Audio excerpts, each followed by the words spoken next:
Assalamualaikum warahmatullahi wabarakatuh. Halo, bagaimana kabar hari ini? Semoga sehat selalu ya.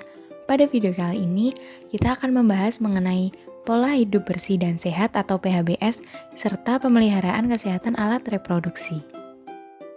Apa sih PHBS? Ada yang sudah tahu?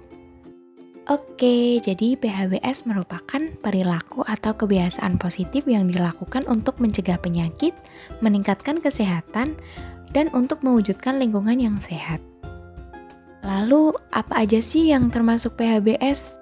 Contoh PHBS di sekolah yaitu membuang sampah pada tempat sampah, mencuci tangan, mengkonsumsi jajan sehat di kantin sekolah, kemudian olahraga teratur, buang air kecil dan air besar di jamban sekolah, dan bebaskan diri dari asap rokok. Selain itu, masih banyak contoh PHBS yang dapat diterapkan di sekolah maupun di kehidupan sehari-hari. Nah, salah satu contoh dari PHBS yaitu rajin mencuci tangan. Kemudian, kenapa sih kita harus rajin mencuci tangan? Mencuci tangan dengan air mengalir dan sabun dapat membunuh kuman dan bakteri penyebab penyakit. Penyakit yang dapat timbul akibat tidak rajin mencuci tangan yaitu diare, cacingan, tifus, dan juga dapat menyebabkan penyakit zoonosis. Ada yang sudah tahu apa itu penyakit zoonosis? Ya, penyakit zoonosis merupakan penyakit yang ditularkan dari hewan ke manusia dan sebaliknya. Salah satu contoh dari penyakit zoonosis yaitu toksoplasmosis. Toksoplasmosis merupakan penyakit yang ditularkan dari kotoran kucing yang terinfeksi Toxoplasma gondii. Nah, oosista atau telur akan keluar bersama feses dan akan menempel pada bulu kucing atau menyebar ke lingkungan. Nah, ketika kita bermain dengan kucing dan tidak mencuci tangan setelahnya, kemudian memegang makanan, maka telur tersebut akan masuk ke dalam tubuh kita. Nah, toksoplasmosis lebih sering terjadi dan berdampak serius pada wanita hamil. Nah, kemudian kapan sih kita harus mencuci tangan? Mencuci tangan sebaiknya dilakukan sebelum dan sesudah makan, setelah bermain, setelah memegang uang, setelah memegang binatang, dan setelah kencing dan buang air besar. Materi selanjutnya yaitu mengenai pemeliharaan kesehatan alat reproduksi. Tuhan telah menciptakan manusia yang terdiri dari laki-laki dan perempuan. Laki-laki dan perempuan memiliki perbedaan dari segi fisik maupun sikap dasarnya. Laki-laki akan menjadi ayah dan perempuan akan menjadi seorang ibu yang melahirkan. Tuhan juga telah menciptakan bagian-bagian tubuh manusia dengan fungsinya masing-masing, seperti kepala, tangan, kaki, begitu pula alat reproduksi.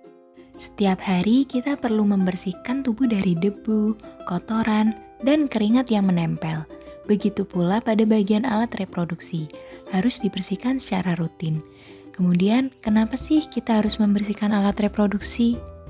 Nah, tujuan dari menjaga kesehatan alat reproduksi yaitu untuk memelihara fungsi reproduksi, menghindari aroma tidak sedap dari alat reproduksi, meningkatkan kenyamanan saat beraktivitas, dan untuk mencegah terjangkit penyakit reproduksi.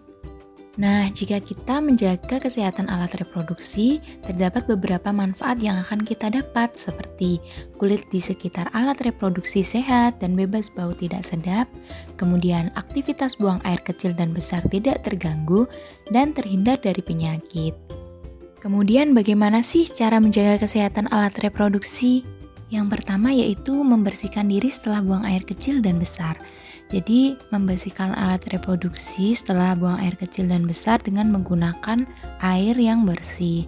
Kemudian, mencuci tangan setelah buang air kecil dan besar. Jangan lupa pakai sabun ya. Selanjutnya, mengelap dengan handuk dan atau tisu bersih.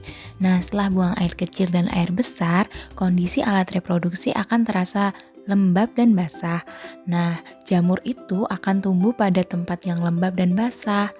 Kalau misalnya jamur sudah tumbuh, dapat membuat kulit menjadi gatal. Oleh karena itu, kita harus menjaga alat reproduksi tetap dalam keadaan kering dan tidak lembab. Yang ketiga yaitu mengenakan celana dalam yang bersih dan higienis. Celana dalam sebaiknya diganti sekurang-kurangnya 2 kali dalam sehari agar terhindar dari kuman penyakit. Selanjutnya yaitu mengenakan celana yang longgar. Karena celana ketat itu dapat menyebabkan daerah reproduksi menjadi lembab. Nah, masih ingat kan kalau daerah reproduksi lembab, jamur akan mudah tumbuh dan kita tidak bisa beraktivitas dengan nyaman. Kemudian, penyakit akibat kebersihan alat reproduksi tidak terjaga. Penyakit yang timbul karena alat reproduksi tidak terjaga kebersihannya diantaranya yang pertama, infeksi saluran kencing. Infeksi ini disebabkan oleh bakteri E. coli yang masuk melalui saluran kencing. Gejala dari infeksi ini yaitu nyeri saat buang air kecil, warna urin keruh, dan bau urin tidak sedap. Yang kedua yaitu kudis. Kudis disebabkan oleh tungau Sarcoptes cabiai. Nah, tungau ini akan membuat sarang di bawah lapisan kulit sehingga kulit terasa gatal dan membentuk ruam. Kudis dapat menular melalui sentuhan secara kontak langsung. Jadi, jangan bertukar pakaian dalam atau menggunakan handuk bersama ya. Yang ketiga yaitu eksim. Eksim merupakan peradangan pada kulit yang menyebabkan munculnya gatal-gatal. Eksim merupakan penyakit jangka panjang, jadi setelah menghilang, gejalanya itu dapat muncul kembali. Yang keempat yaitu uretritis. Uretritis merupakan penyakit infeksi yang disebabkan oleh bakteri yang masuk ke saluran uretra. Nah, ada yang tahu uretra itu apa? Ya, uretra merupakan saluran kecil yang berfungsi mengalirkan urin dari kantung kemih keluar tubuh. Jadi, uretritis merupakan infeksi pada uretra. Kemudian bagaimana sih tanda-tanda uretritis? Tanda-tanda awal uretritis yaitu kulit terasa gatal, terlihat memar dan perih. Selain itu juga tercium bau tidak sedap yang berarti kebersihan alat reproduksi kurang terjaga. Semoga materi ini bermanfaat, semangat belajar ya, dan terima kasih.